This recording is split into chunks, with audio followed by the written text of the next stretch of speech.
Gonna go live in a few seconds. Prepared to live stream the meeting. Let's make sure I'm recording. Yeah, I'm recording. That's fine. I'll start, yeah, and then then you just lead it to it, yeah. Yep, as usual. Yep. Yeah.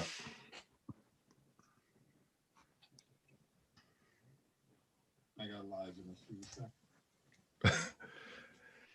Hi, boys, and it's great to be here. This is Mac here, Cricket Fan Show. Joined as always by Steve. Can you hear me, Steve? Yeah, hey Mac, how you doing? Good to be here, mate. Good. Yeah, good. I can hear you now. and we got Tony here as well. Good to see you, Tony. Hi guys, good to see you.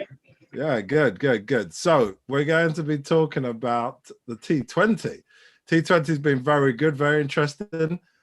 We've seen 3 games played, 4 games in fact, and it's level 2-2.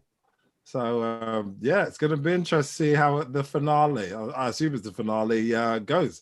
So Steve, do you want to tell us all about it? What's going on? Yeah, thanks, Mac. I will. So yeah, 4 down, 2 to play. 1 to play. 4 down, 1 to play. Too many numbers in one sentence.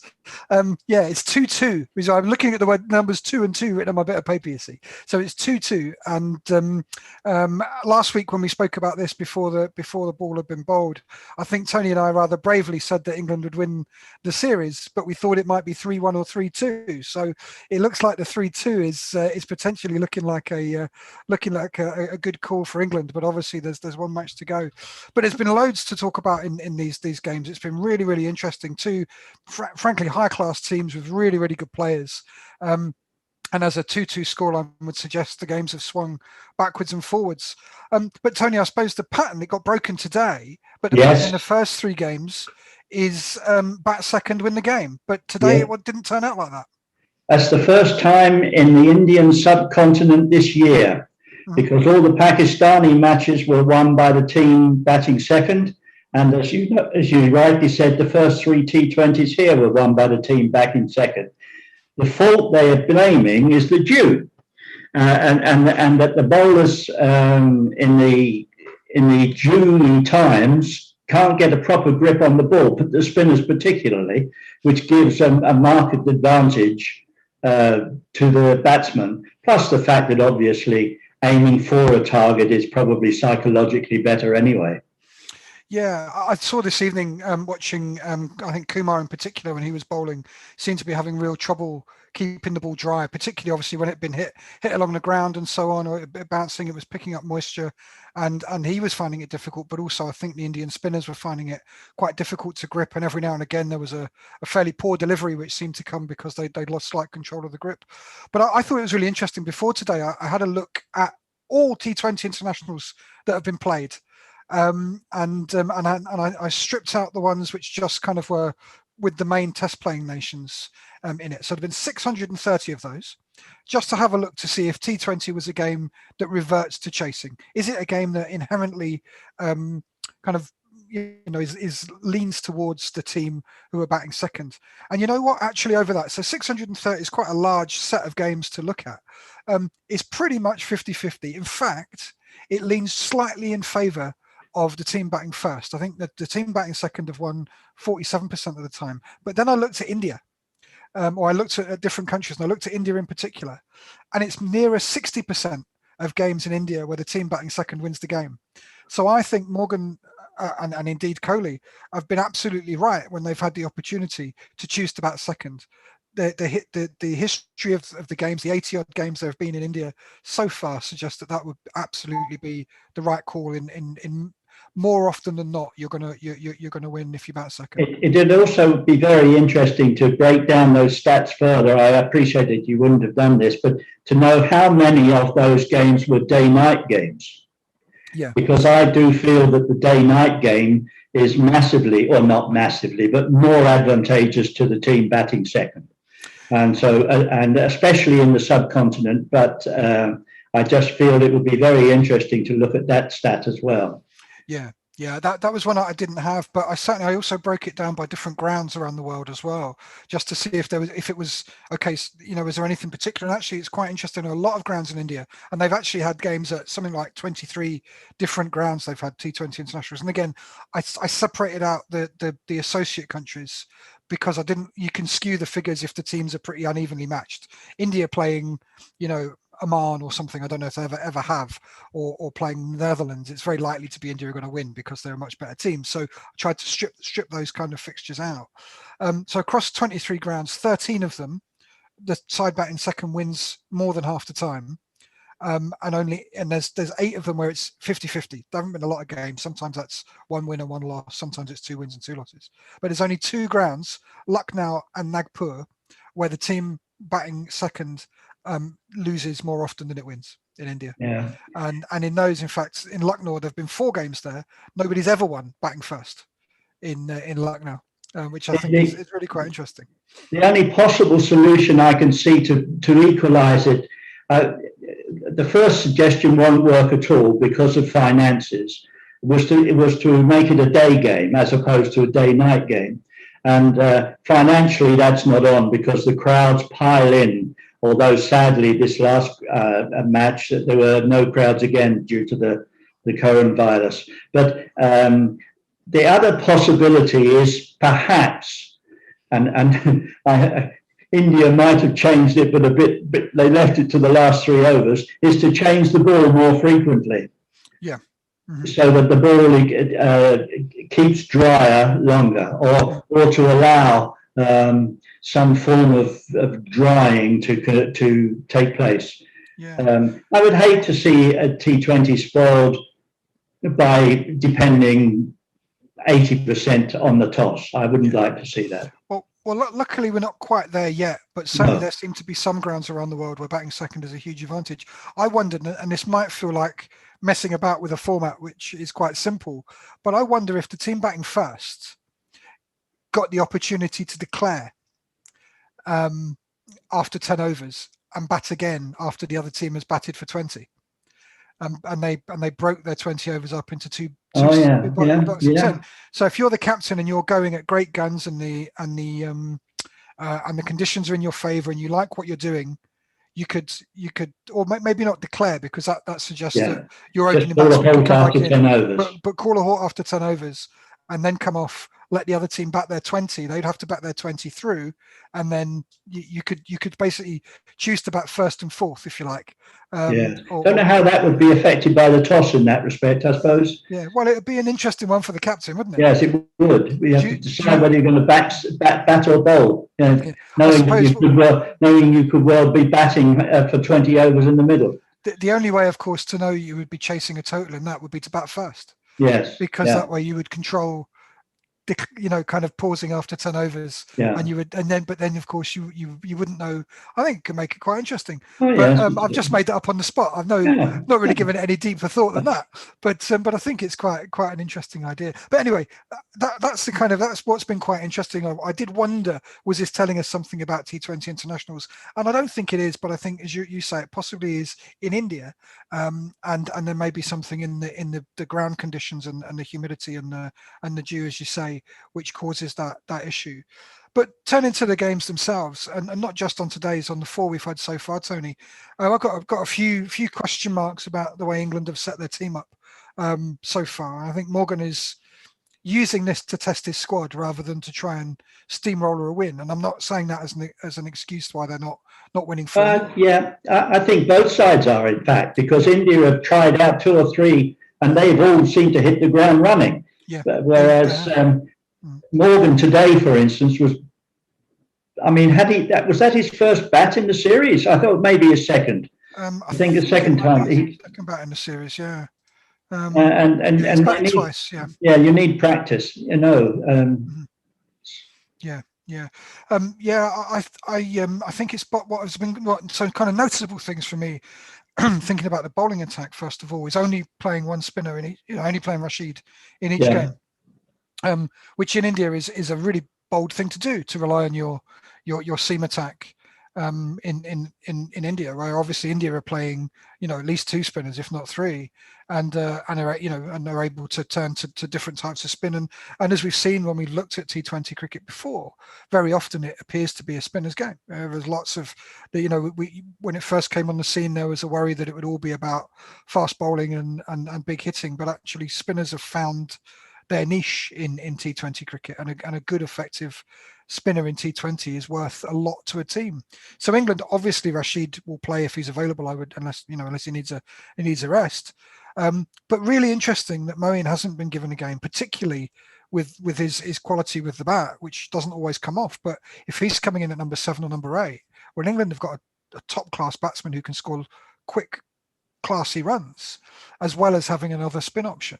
I just wondered, Tony, whether you were surprised that Moeen hasn't played so far? I would have to say no. At the end of the day, I feel that I don't have the same qualms about the high amount of pace bowlers that England have picked. I do dispute the choice of Curran in the match, Tom Curran, because I don't really think that unless he gets good conditions, I don't think he's really up to the mark. But if you look at Archer, Wood, Stokes, and Sam Curran, in most of the matches they have performed. And I have to say, this comes back to probably what we were discussing in the Test series. Have we got another spinner suitable to play? Rashid is expensive, but he gets important wickets. I mean, it was beautiful to see the way he bowled Kohli today. I heard it, and I believe it was a perfectly pitched googly, and Kohli was halfway to the pavilion before he was stumped. But he is expensive. I mean, he goes for, on average, at the moment out in India, he's gone for 10 plus and over. And you really, if you had another spinner who went for that amount, it's hard to pull back. Yeah, I think it isn't across the whole series. Hasn't been quite that expensive. I've got the figures in front of me. His economy rate is 7.8, so it's high, but it's not. I mean, it's a good run and over, almost a run and a quarter and over lower than Stokes, and it's almost 2 runs and over lower than Jordan. But it's not cheap. But his average, he's taking a wicket. He's averaging 39 at the moment, which is obviously pretty high. But the ball to get Kohli today was a very, very slow googly that he really tossed up and let Kohli see it. Kohli came down the pitch a long, long way, and it was straight through the gate. It was a very good delivery, and Butler, I did lots of times to say Kohli really didn't even have time really to turn around before he was stumped. It was a great delivery, real classic leg spinners wicket, and a very good one to get a very good player out. I just think that England have slightly missed a trick. I know with Sam Curran they have a left arm pace option. And Wood and Archer have bowled superbly, I think. Stokes is always someone to turn to, but I always feel with Stokes, same as in the Test arena, is you want to have Stokes there and you want to chuck him the ball every innings where he can bowl. Yeah. But sometimes you maybe look at him for 1 or 2 overs and think he's not making it happen tonight. So you would have him in purely as a batsman, and because I couldn't leave Jordan out, because I think that Jordan is a top class T20 bowler. So unless you decide to pick Stokes purely as a batsman, and then you're sacrificing and making quite a long tail out of it, unless you would dispense with Sam Curran for a spinner. Yeah, I think the fourth seamer, I think, is the person I would dispense with for a spinner, and whether that's Sam Curran or sometimes it may be Jordan. Sometimes in different conditions, it may be one of the faster bowlers, Wood or Archer, but not in this series. So they've been terrific. I think I don't think I would go as far to say I would play Stokes as a batsman. I think I would always want to see him with the ball, but I think sometimes, when he's on it, and he's fantastic. But I have to say, to be perfectly honest, I don't agree with you. I would support the balance of the team that they picked. I think that in the current conditions, especially with the dew, which could make spin bowling even more difficult, I think, and the pace bowlers hadn't let us down. In fact, nobody really has let us down. We were beaten today, I think, we shaded it by a team that batted pretty well today on that pitch, and we collapsed. The loss of Stokes and Morgan in consecutive balls, I think, ripped the heart out. And still, we made an effort at the end with Archer and Jordan there. So, I think you've got to remember India are a very, very good side, and I wouldn't like to run us down. I mean, the previous match, Butler was absolutely stupendous, and we won in a canter. Yeah, we did. And even though in that game and indeed the game before that India won, Kohli batted beautifully in both of those games as well, and looks really classy. Yeah, today I thought it was probably one over going India's way in either innings. That if they'd gone England's way, if Morgan had hit that one for 4 rather than getting caught in the deep, we probably would have had enough to have edged it. One slightly less expensive over. It was nip and tuck today, and it was good. But the other games have been. Oh, again, the first game, I think I have to say, England chased that out of canter. They took 17 overs or something, and they really did it easily. And all of the batsmen made it look quite comfortable. Could I ask you a controversial question? Please do. Tony. I didn't see it, but I heard that Kohli went off a few overs before the end with no apparent injury after massive consultations with the players. And I just wondered, was he getting a little over agitated and something happened and Rohit took over the captaincy for those crucial overs? Am I seeing things that maybe weren't there? Well, I don't know. I mean, they didn't really linger on it in the TV coverage in terms of they cut to him sitting in the dugout, or they call it, on T20, and he was off the field. And of course, he didn't come back on the field, so that was perfectly fine. He kind of retired from the field, if you like. It was curious. It was very curious, and maybe it's all part of this prep. Maybe it's give Rohit. And add, a kind of shock opportunity to captain in the field in the death overs. No, I can't have that. Kohli is shall we say, he has a personality, and I think that he was, shall we say, requested to leave the pitch. I just feel that he was getting a little bit worked up, and the pressure situation was maybe developing to such an extent that the player, I could be reading something into it that isn't there, but I just find it particularly strange. I mean, he patently wasn't injured. No. He hadn't got the commentary I was listening to, they just were astounded. And there was a big conflagration, a conversation, I believe, before and after. Well, maybe words were said. Maybe he fell out with somebody. Yes, you wouldn't know. But I mean, I think actually, though, in all seriousness, it probably doesn't do India that much harm to have given Rohit absolutely not. The death overs to captain and to marshal his bowlers and do that. I would have to say that I thought the last over, the poor lad, was it who bowled it? I mean, honestly, he was being given 2 wides he bowled. Yeah, but he might as well have been sat down and given a 25-slide PowerPoint presentation by each of the senior pros on how they should bowl the over. The amount of time it took and the people around him telling him, the poor bloke, he just wanted to bowl the ball. He just wanted to, and I'm not surprised he bowled a fairly ropey over, to be honest.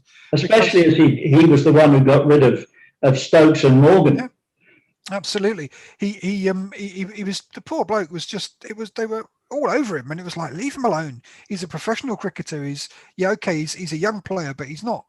He's played before. He knows what he's doing.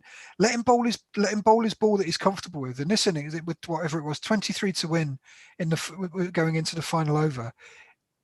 Just let him bowl his normal delivery. Let him bowl how he wants to bowl. I'm a great fan of Morgan as a captain, and I don't believe that would have happened under Morgan's captaincy. No, I don't believe it would. In fact, I think was it not even in the super over against New Zealand, when I think he just gave Archer the ball and went, up to you. Do it. Yes. Yeah. The plan. Bowl to that. and he didn't climb all over him, because I think you don't, well, different bowlers I guess react in different ways, but you know, I thought at one point he had Rohit, he had Hardik Pandya, he had was it Kumar? Was it Kumar? Who's the other fast bowler that bowled? Yeah, Kumar, that was kind of going over. Thought, oh, leave him alone, man. Yeah, let him bowl. You know, I thought, you know, it was still, the umpires might have intervened at one point and said, "Come on, get on with it." got a train to catch.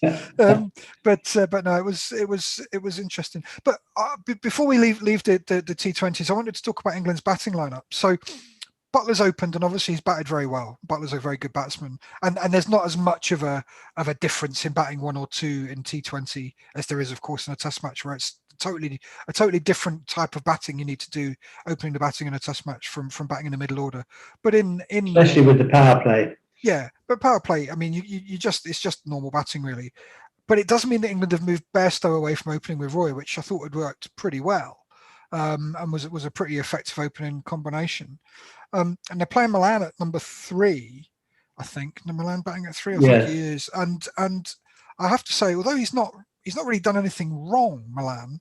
I mean, what's he got? He's got 80 runs across 4 innings at the moment. So, you know, he's averaging 26 because he's got a not out in there, but he's scoring. He was badly dropped today. Yeah, right. So he's right, and he scored those 80 runs in 77 balls. So he's only just going at a run a ball. When you compare that to the rates of the other England batsmen, so Bairstow's going at 140 runs per 100 balls, Butler at 145, Roy at 135, Stokes at nearly 160. Even Morgan, who's a bit more of a nerdler, and his role in the team is usually, you know, he plays the role that he needs to play. He's going at 123. Jordan's going at 133. I find it quite interesting that Milan is. I wouldn't say. I think it would be harsh to say that he's struggling. He's clearly batting number 3, playing against a very good team. But I do wonder if you're Liam Livingstone and you're sitting in the hutch and you've not been given a go, and you know what terrific form you're in, and you want to make your mark. If you're feeling a little bit hard done by Liam Livingstone for not getting a tap on the shoulder before now. Plus the fact he's a possible added spinner, isn't he? Yes, absolutely. Yep. The difficulty with Milan is he rated 1 or 2 in the world? Mm. And as you say, he hasn't set the world alight, but he hasn't failed. No, he hasn't. So to drop him would be exceptionally harsh. You might rest him, but and also, where else could you make him bat? You can't bat him lower down the order because he doesn't score runs potentially fast enough. Therefore, he needs to be at 3, possibly 4. Mm-hmm. But you maybe put Bairstow at 3 and Milan at 4.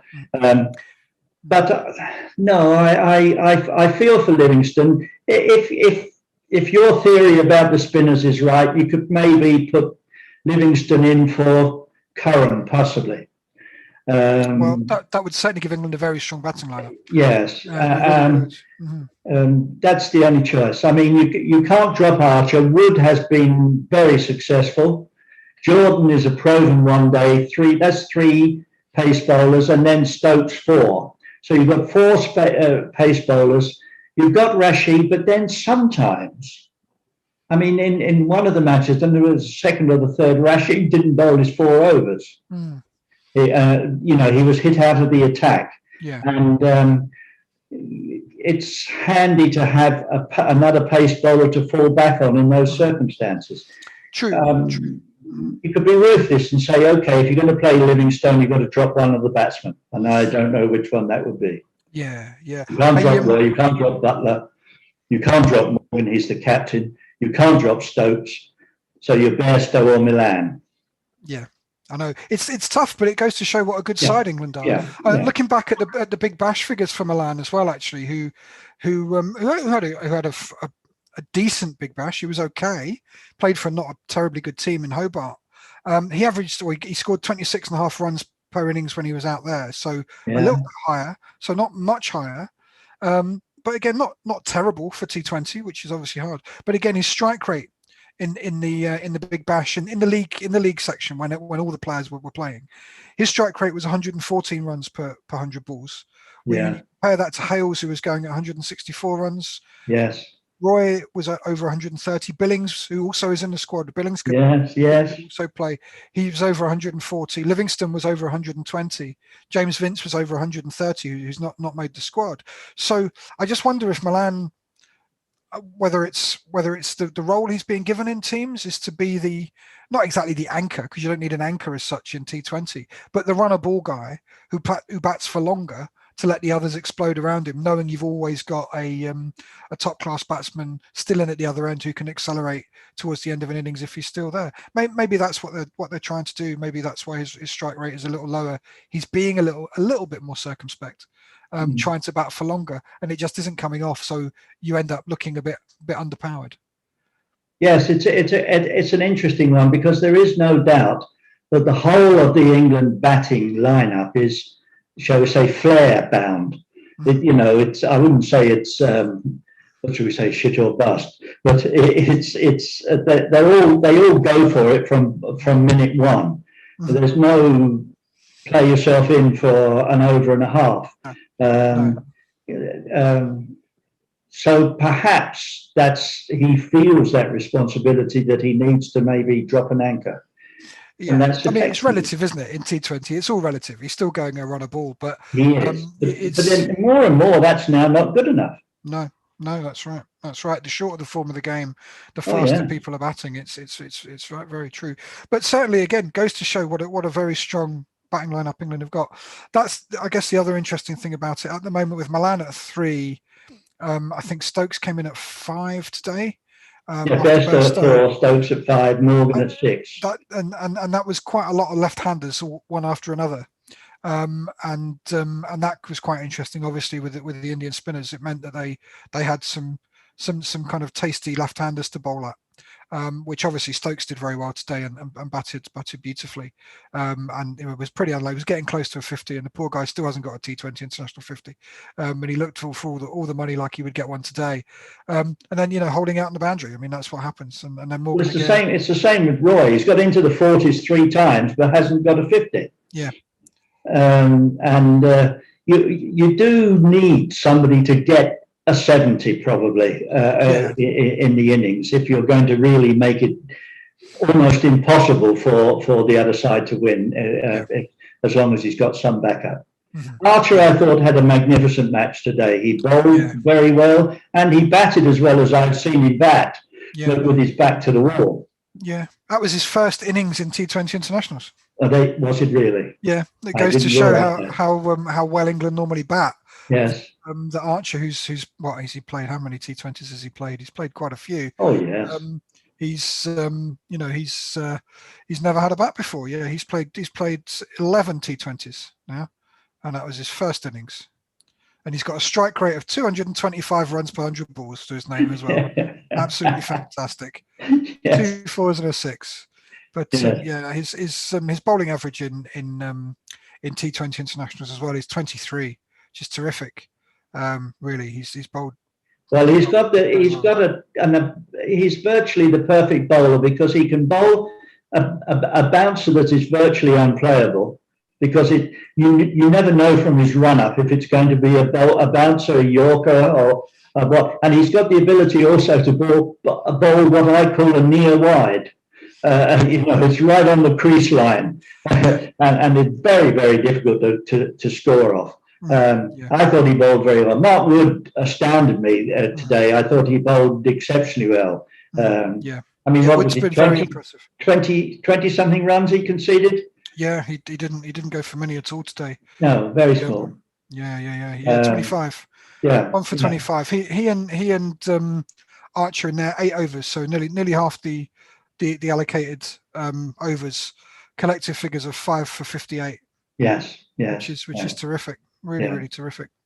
7-ish and over. Very good. So very exciting stuff. So there we go. So I think in the last game, Tony, will England change a team? I don't think so. I would very much doubt it. Subject to injury, of course, but and I would have to say, if I was a selector, I wouldn't change it. No, it's going into the final game when it's all square. That's a bold call. But again, Morgan may want to see how the likes of Topley and Livingston and Billings fare being chucked into a high pressure game. Maybe this is exactly what he and Coley have been wanting for the series, is a game to really test their squad and see. And but against that, the confidence is brought about by winning a series, etc. Indeed. It's a bit of winning breeds winning. Yeah, it's a bit of a high wire act, but I suppose I guess it depends on what the coaches want out of the tour and out of the series, and if they'd rather win it or they back themselves that they know they're a good side, and they know that if they try something a bit funky to see how people cope and it doesn't come off, that it's not going to affect them when they get to the real serious business of the World T20 Championships, and they play their best team in every game. And I know it's a squad game and all that, Steve, but if I was somebody in that team and they said to me for the vital last match, "You're not playing," I would not be amused. No, I probably agree with you, because it's a hard team to get back into. If somebody comes in, yes. I mean, Curran's left out and Topley gone are the days when it was harder to get dropped than picked. Yeah, those days when we nearly got a game. Yeah. I think with England, I remember an early T20 that England played, and I think it might have been Vaughan that was batting. It was certainly early days, and I think England was something like 17 for 2 after 4 overs or something like that. It was very, very slow. And then of course you and I were at that wonderful game in Durham. I think the first T20 international at Durham, where England were bowled out for 102 or something, and it took them their 20 overs to get there. And South Africa decided to do it in singles. It was the most boring T20 oh dear. How the game has progressed since then, it's just astounding. Indeed. But also, it's a bit like golf. I was thinking today, they were talking about the width and the heavy and the weight of the bats. That it's like golf clubs. They have developed so much, the bats now, that even if you hit an edge, it goes like thunderbolt, and it's very difficult to field. Yeah. And one of the other things is I understand. I unfortunately couldn't see it on TV. I understand that Rashid performed a catch right on the boundary, and it was debatable whether it was a catch or not a catch. And I think the umpire gave it out in the end. Mm-hmm. But it only just emphasised to me the skill of the fielders on the boundary. Now, there's countless examples of people throwing the ball back in, and you think it's going to be a 6, and somebody throws it back in, and the next guy catches it, and it's just the standard of fielding is now absolutely beyond belief. When you think of the Gattings of this era, who used to waddle and stand at mid-off and mid-on and things like that, it's just astounding. Although, fair play to Gatting. My favourite moment of Gatting in the field was he took an absolutely phenomenal catch at short leg in Bob Willis's 8 for 15 against the Australians to win the win that famous Test match. The Botham Test, yes. The Botham Test. Poor Bob Willis, the Botham Test. Yes. He took an absolute belter at short leg in that game. You would struggle to hide a Gatting or a 45-year-old Gooch or something like that in the field these days. Wouldn't you? It always amuses me to see where the West Indians, that, shall we say, rather heavy off spinner that they have, Cornwall is his name. I think they put him at slip most of the time. They do, and he's a very good slip fielder because he's got massive bucket hands. So he's takes some excellent catches at slip. But you wouldn't want him on it as a boundary rider. I don't think that would suit his. Don't think that would suit him. Well, it wouldn't suit me, to be fair, either. I need to. It wouldn't. So, how do you think the last match will go? Well, I think it's interesting. I think England will win. But I mean, it's one stellar performance from an Indian player away from it being an Indian win. But I think if I'm pressed, I think I back Morgan to find a way to win a tight series. Yes, and I think Rashid has the Indian sign on Kohli a bit. Possibly. Possibly. Certainly, if Kohli doesn't score, although they brought in Rohit this match, and I think he'll play in the next match. India have the capacity to score a lot of runs, but I just think in the tense atmosphere, and if you go back to the last over almost of this match, I think that England can cope with the pressure that touch more than India. So I would back us to win the last. I think both teams will come away from the series thinking this is a team we're going to have to watch in the World T20. Oh, definitely. I think both teams, along with Australia and New Zealand, I mean, as they are in the test sides as well, 4 excellent teams going into the World T20. Pakistan will have dangerous players. The West Indies know what they're doing with T20. South Africa probably not quite where they'd want to be going into a tournament like that.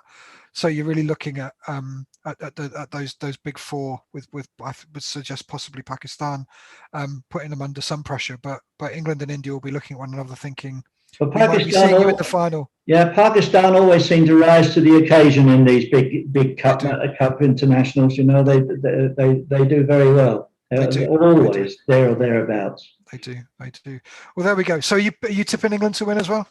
Pardon? Are you tipping England to win as well? I'm tipping England to win, yes, particularly if we win the toss.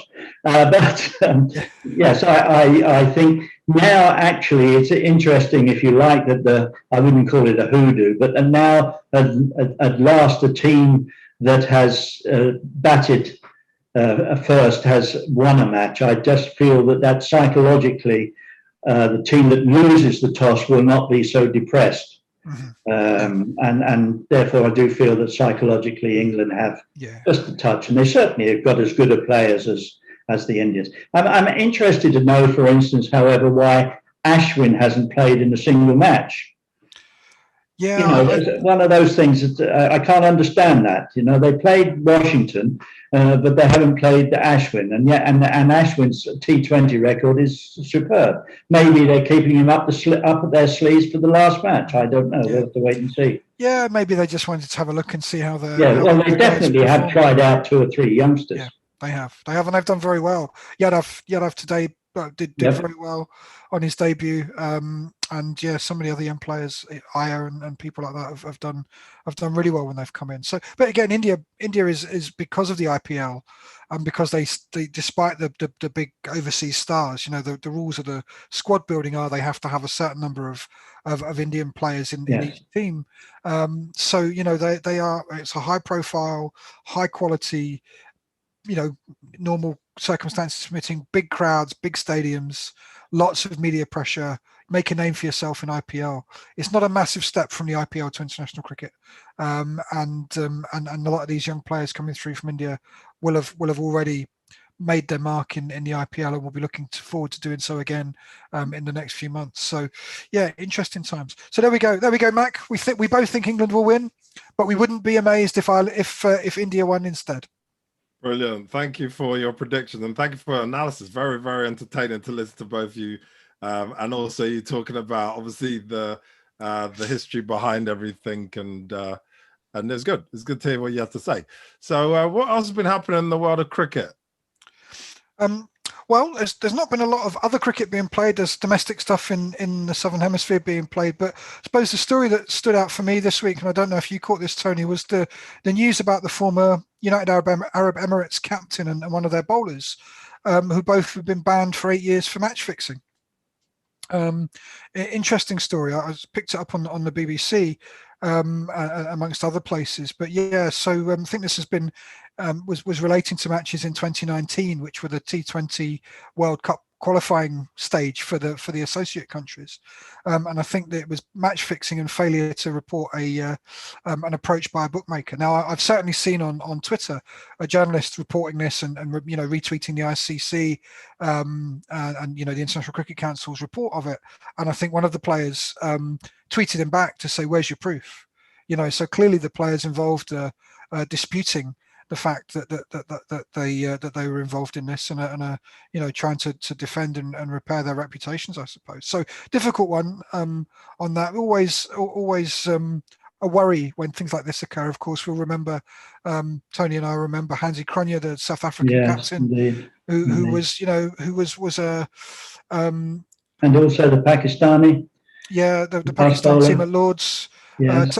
And so on, and it just brings it home how, it's a constant threat and sort of background noise to international and top class cricket, as indeed it is to all sport. I know, Mac, you're a big tennis fan, and I know they've had a big problem in tennis with court siding and people, being there and relaying scores before they're reported officially through the back to the bookmakers, so that people can move very quickly to make money on points and on games and things. Yeah, no, and I think one thing would be quite interesting to cover is the fact that I don't know if it's been the case with this one, but especially with the tennis, and I know some of the ones you just mentioned, the Pakistani youngsters, they always aim for either the people who've just come into the game as youngsters, or the people who are stretched for money, because tennis is very much an expensive sport. And they're always aiming for the people who are at the kind of fringes of it, who are kind of just making ends meet, as opposed to obviously the big stars. So what's your thoughts on that? Is that the case in this one as well? Well, both of the guys in here were both certainly not young whippersnappers. I think the captain chap, Naweed, I think he was in his 30s, so would have been in his 30s back in 2019. And Anwar, I think, is in his 40s now, so must have been. But I feel they probably weren't getting paid a high rate like most of the IPL and the T20 stars are getting paid now. I mean, I saw Butler's interview way back a couple of weeks ago, where he said that, for instance, if you're playing in the England T20 squad, you're very well recompensed now for playing for England. And I feel, although who's to know, but every man has his price, they say, but I do feel that the instances do reduce amongst the better paid, and probably the more famous. They've learned a little bit from the Cronje situation. And so I do feel, but nevertheless, some of these bookies can exert and offer fantastic inducements. And I have to say, in a T20, you only virtually need to bowl a few no balls or a couple of wides or take a couple of injudicious steps down the wicket and get yourself stumped. It's very, very difficult to catch if you're actually trying to influence a match. Very, very difficult. Yeah, that's the thing with sport. Sport is so random, and people's behaviour under pressure is so difficult to predict. And absolutely honest and full of integrity people can do crazy things and throw their wicket away or bowl poorly and so on. It's very difficult to identify. The one thing I will say to this: the shorter the match, the easier it is to disguise. Mm-hmm. Because if you're playing a 5-day test match nowadays, it's you've got to do something that's pretty well sticking out like a sore thumb. Yeah. Whereas in a T20 particularly, and the Big Bash and these things, one over or one apparently careless shot at a crucial time can sway these things. And of course, you can bet on two flies crawling up a wall. I mean, I've been into horse racing, and Cheltenham is on at the moment. And because the betting shops are not open, I've been forced to do something I don't like to do. I've opened an online betting account. Well, my goodness me, the choices that you've got when you go online to bet. You can bet now, for instance, will Kohli score more runs than Rohit? Just as a straight match, that's, you can get, so it's a direct one-on-one. Mm-hmm. So, I mean, the possibilities there, if somebody wants to influence a match, betting-wise, are endless. I mean, the mind boggles. It used to be that you couldn't, for instance, you couldn't bet on individual football matches. You had to bet on 2 or 3 because that stopped you fixing one match. But now you can, well, as we saw a few years ago now in English football, when they first introduced the kind of spot betting prices on all sorts of funny things, and teams were hoofing the ball out for a throw-in straight from the kickoff because they had money on the first throw-in being within a minute, and all that sort of thing, and kind of relatively harmless in terms of the integrity of that sporting fixture, but it's the thin end of a wedge, and that's the problem. And certainly I think football is probably the sport which is most at risk, I think, from this sort of thing, partly because there's so much money gambled on every single football match. I think it's true to say, and I can't provide a source for this, I can't remember where I read it, but I think there's more gambled on every single Premier League game. So even Crystal Palace versus Burnley, or Brighton versus Fulham or something, than the entirety of the prize money available in the season for all clubs in England. There's the amount of money that's gambled on a game is phenomenal, and I think the instances that have been uncovered tend not to be fixing it so that a lowly club smashes a big club, because everyone will go, well, that's a bit strange. But it's ensuring that results that are likely to happen do happen. Well, the Afghan guy that you're talking about in the cricket, was it the result of a match, or was it is it an individual innings, or what is the circumstance? I don't know it. Just to be for clarity, they're the United Arab Emirates guys, not Afghan. Yes. So don't want to besmirch the name of Afghanistan cricket. Yes. And my beloved Rashid Khan. Actually, I'll be honest with you, a lot of the reporting has been very scant on detail.